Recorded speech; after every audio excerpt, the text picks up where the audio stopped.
Hello guys, आप देख सकते हो आपके सामने एक सवाल है। ये सवाल मैंने खुद ही डिज़ाइन किया है।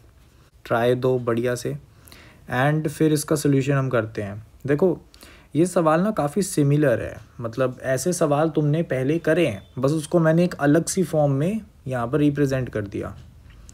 ठीक है, आपने पॉज करके ट्राई कर लिया होगा। पहले तो मैं ये बता दूँ ये किसके सिमिलर हैं। आपने एक सवाल करा होगा, बहुत पॉपुलर होते हैं, जैसे मान लो y equal to square root of x plus square root of x plus dot dot dot, ये इन्फिनिटी तक जा रहा होता है ना। ऐसे सवाल करें ना, उनको कैसे करते हो आप मान लेते हो कि यार अगर ये पूरा y है तो इसके छोटे वाला हिस्सा भी y है, तो आप इक्वेशन बना लेते हो ये वाली, है ना, और फिर y के लिए सॉल्व करते हो, है ना। बस वैसा जैसा सवाल है ये, बस इसको मैंने थोड़ा सा चेंज किया हुआ है। तो अगर तुम लेट करते हो कि ऊपर वाला एक्सप्रेशन, क्योंकि इसमें आपको दिख रहा होगा एक पैटर्न बन रहा है, अगर ये पूरा w है, ठीक है, तो मैं एक स्टेप छोड़ के ये वाले हिस्से को भी क्या कह सकता हूँ कि ये क्या है, w है। तो जैसे ही आपने ये चीज़ पकड़ ली, अब मैं इस ऊपर वाली इंटीग्रेशन के लिए सॉल्व कर रहा हूँ। तो यहाँ पे क्या बन गया, इस इंटीग्रेशन की लोअर लिमिट y है, लोअर लिमिट y है ना, क्लियर है, और अपर लिमिट इसकी क्या है, w है, x dx, क्लियर है। और ये किसके बराबर है, w के। समझ आई बात। मैंने क्या किया, मैंने बोला ये पूरा w है, ठीक है, तो वो मैंने यहाँ लिख लिया। और फिर ये जो इंटीग्रेशन है इसकी अपर लिमिट भी क्या है, w है, क्लियर है बात। तो जैसे ही आपने ये चीज़ समझ ली, अब इस इक्वेशन को सॉल्व करो, इस इक्वेशन को सॉल्व कर दो। तो क्या बन गया, w equal to W square minus Y square divided by 2, clear है बात। अब सिमिलरली मैं चाहता हूँ कि आप ना जो आपका नीचे वाला इंटेग्रल है उसको भी सॉल्व करो ऐसे। तो मैंने क्या मान लिया कि ये जो नीचे वाला पूरा एक्सप्रेशन है ये क्या है, स्मॉल l है, ठीक है। ये स्मॉल l है तो फिर मैं क्या कहूँगा कि ये वाला हिस्सा भी क्या है, स्मॉल l की तरह है, क्लियर है। तो ऐसे ही मैं इसको भी क्या लिख सकता हूँ, इससे भी क्या लिख सकता हूँ कि इस इंटेग्रल पे अगर मैं देखूँ, इस इंटेग्रल पे देखूँ तो क्या आएगा, इंटीग्रेशन अपर लिमिट इसकी y है x dx और लोअर लिमिट l हो गई, और ये बराबर किसके, l के, क्लियर है। अब बस इसको भी सॉल्व करो, ये सॉल्व करने पे भी काफ़ी सिमिलर आएगा। तो ये आ गया अपने पास l equal to Y square minus L square divided by 2, clear है। तो यहाँ पे ये मैंने मान लिया। तो अब मुझे क्या करना है, अब मैंने क्या बोला था, आपने पूरी बात सुनी। मैं कह रहा था कि देखो ऊपर वाला मैंने पूरा क्या माना कि ये जो पूरा है ये क्या है, l है, ठीक है, और ये वाला पूरा क्या है, w है। तो इस इंटेग्रल की अगर अब बात करूँगा तो मैं क्या कह सकता हूँ, मेरी इक्वेशन बन गई 2√2y equal to integration lower limit l हो गई, अपर लिमिट w हो गई, x dx। सही है बात। बस जैसे ही तुमने ये समझ लिया ना, अभी सवाल ख़त्म हो चुका है, बस अब सॉल्विंग करनी है। तो देखो भाई, मेरे पास है 2√2y इक्वल टू, यहाँ पर आ जाएगा अपने पास W square minus L square divided by 2, ठीक है। इंटीग्रेशन सॉल्व कर ली। अब मेरे पास दो इक्वेशंस हैं, एक ये है एक ये है, ठीक है, दो इक्वेशंस होगी ना, ये वाली एक और ये वाली है। इधर से एल की वैल्यू निकाल के हमें इस इक्वेशन में डालना है और आंसर निकालना है।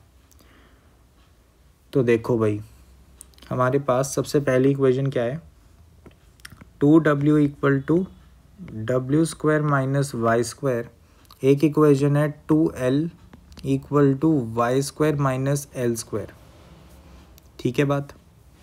अगर मैं पहली इक्वेशन में देखूं सॉल्व करके तो मेरे पास आएगा W square minus 2w equal to Y square, +1 कर देते हैं दोनों साइड, तो मुझे मिल जाएगा w माइनस 1 का whole square equal to 1 + Y square, और इसका अगर तुम सॉल्विंग करोगे तो तुम्हें मिलेगा 1 plus minus square root of 1 plus Y square. अब सिमिलरली मैं कह सकता हूँ ये वाले को भी तुम सॉल्व करोगे तो तुम्हें मिलेगा L equal to -1 plus minus square root of 1 plus Y square. Similar solving है इसकी भी, ठीक है। अब जैसे ही तुमने ये निकाल लिया, ये निकाल लिया, अब तुम्हें देखना है कि इस इक्वेशन में जब मैं पुट करूँगा तो मुझे आंसर निकालना है, ठीक है। सॉल्विंग रहती है बस। अब देखो यहाँ पे इंटरेस्टिंग पार्ट आता है, समझो ध्यान से ना। मैं ऐसा करता हूँ कि W का स्क्वायर कर देता हूँ। देखो हमें क्या करना है, हमने W स्क्वायर डालना है और L स्क्वायर डालना है ना, तो W का स्क्वायर कर दो और L का भी स्क्वायर कर दो। तो मैं स्क्वायरिंग कर देता हूँ। W स्क्वायर क्या आएगा, W स्क्वायर मेरे पास आएगा 2 प्लस वाई स्क्वायर, एक केस प्लस वाला होगा ना, एक माइनस वाला होगा, 2 square root of 1 plus Y square.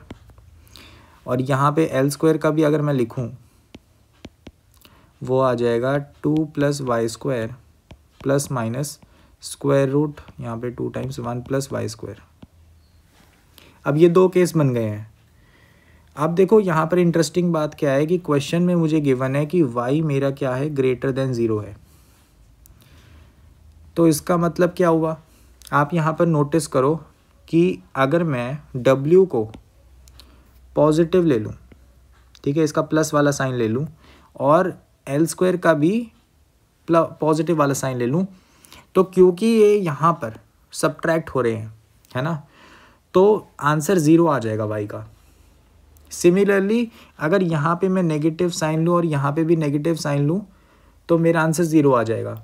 और y ग्रेटर देन 0 है, तो वो दोनों केसेस मेरे एक्सक्लूड हो गए। इन दोनों के कॉम्बिनेशन से टोटल 4 केस थे और उनमें से 2 केसेस एक्सक्लूड हो गए। तो बचे कितने, 2 केसेस, है ना, जब एक दूसरे का साइन इनका ऑपोजिट है। क्लियर है। तो बस वो वाले केसेस अब मेरे को सॉल्व करने हैं। तो यहाँ पे लेट से मैं पहला केस लिख देता हूँ कि W मेरा वो पॉजिटिव वाला है और L स्क्वायर मेरा नेगेटिव वाला है। ये एक केस है ना। बस इसमें अगर मैं डालता हूँ तो 2√2y इक्वल टू मेरे पास आएगा W square minus L square, है ना। तो मेरे पास जैसे ही मैं ये माइनस करूँगा तो मुझे मिलेगा 4 square root of 1 plus Y square divided by 2। तो यहाँ से मैं 2 के फैक्टर को कैंसिल आउट कर दूँ तो यहाँ पे मेरे पास क्या आ गया, 2y square 1 plus Y square, squaring कर दी, वाई स्क्वायर इक्वल टू 1 आ गया। अब मैं देख सकता हूँ इधर से मेरे पास 2 चीज़ें आ गई, +-1, और इसमें क्योंकि मेरा y ग्रेटर देन 0 है तो y इक्वल टू 1 मेरा आंसर हो गया। अब मैं दूसरा केस भी सॉल्व कर देता हूँ। उस केस में क्या होगा, मेरे पास आएगा 2√2y equal to -4 square root of 1 plus Y square, ठीक है, और डिवाइडेड बाई 2। यहाँ से फैक्टर कैंसिल आउट हुआ, स्क्वायरिंग करोगे 2y square equal to 1 plus Y square. I think squaring करने से पहले ही यहाँ पर डेड एंड हो जाएगा क्वेश्चन का। देखो कैसे कि y मेरा क्या गिवन है, ग्रेटर देन 0, और यहाँ पे ये जो क्वांटिटी है लेस देन 0 हो चुकी है, तो हमारा ये केस ही रिजेक्टेड हो जाएगा। क्लियर है बात। तो हमारे पास ये केस एक्सक्लूड हो गया दूसरा वाला, और पहले वाले केस से हमारे पास y equal to 1 only solution आ गया। तो इस क्वेश्चन का जो करेक्ट आंसर है वो 1 हो जाता है। क्लियर है। तो मैंने काफ़ी हद तक कोशिश करी इस क्वेश्चन को आपको बिल्कुल स्ट्रेट फॉरवर्ड अच्छे तरीके से सॉल्व करवाऊँ, कैलकुलेशन कम हो। मेन बात इसमें क्या थी कि क्वेश्चन से डरो मत, और क्या इसमें यूज़ किया हमने, वही जो आप पहले पढ़ चुके हो, जो आपने पढ़ा होगा कि y equal to square root of x plus square root of x plus x plus dot dot और इन्फिनिटी। तो ये वाले में आप जो करते थे वही हमने यहाँ पे करा है, कुछ डिफरेंट नहीं है। तो आई होप सो कि ये क्वेश्चन क्लियर होगा। ऐसे ही और इंटरेस्टिंग क्वेश्चंस आने वाले हैं आने वाले समय में।